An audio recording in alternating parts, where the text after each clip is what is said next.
یہ کہانی ہے دو حاجیوں کی۔ ایک حاجی لیبیا سے اور دوسرا پاکستان سے، لیکن فرق صرف ملکوں کا نہیں تھا، فرق تقدیر کا تھا، فرق نظام کا تھا، فرق نیت اور ترجیح کا تھا۔ رواں سال پاکستان سے تقریباً 67,000 حاجی ایسے تھے جو حج پر جانا چاہتے تھے۔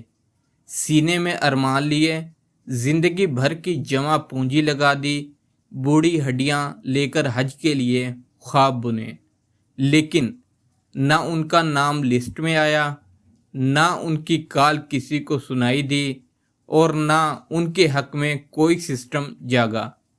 سرور ڈاؤن، ٹیکنالوجی خاموش اور حکومت لا تعلق۔ 67,000 ارمان صرف ایک سسٹم ایرر میں دفن ہو گئے۔ اب سنیے کہانی دوسرے حاجی کی۔ ایک عام سا شخص عامر، لیبیا سے تعلق، نہ کوئی وزیر، نہ کوئی افسر، نہ کوئی سفارش، بس دل میں ایک ہی تمنا، لبیک اللہم لبیک، یا اللہ میں تیرے گھر آنا چاہتا ہوں۔ ایئرپورٹ پر پہنچا، لیکن اس کے نام میں القذافی تھا۔ سیکیورٹی نے روک لیا، جہاز روانہ ہو گیا، لیکن کچھ دیر بعد حیرت انگیز طور پر جہاز میں فنی خرابی ہوئی اور وہ واپس آ گیا۔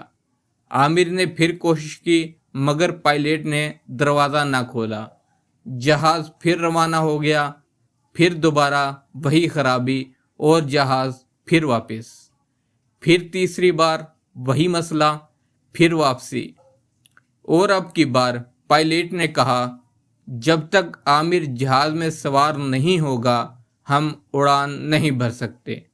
عامر کو چڑھایا گیا اور اس بار جہاز بخیر و عافیت روانہ ہو گیا اور اپنی منزل تک پہنچا۔ کیا آپ نے کبھی ایسا واقعہ سنا ہے؟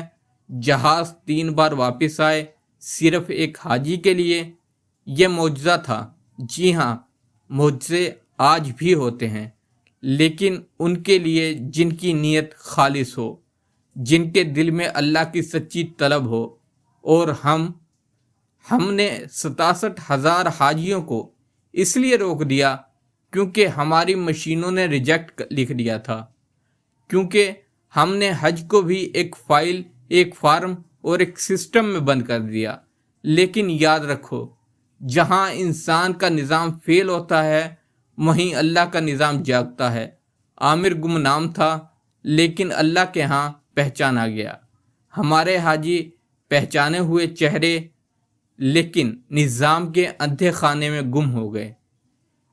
کسی کو فرق نہیں پڑا، نہ فلائٹ رکی، نہ وزیر ہٹا، نہ نظام لرزا۔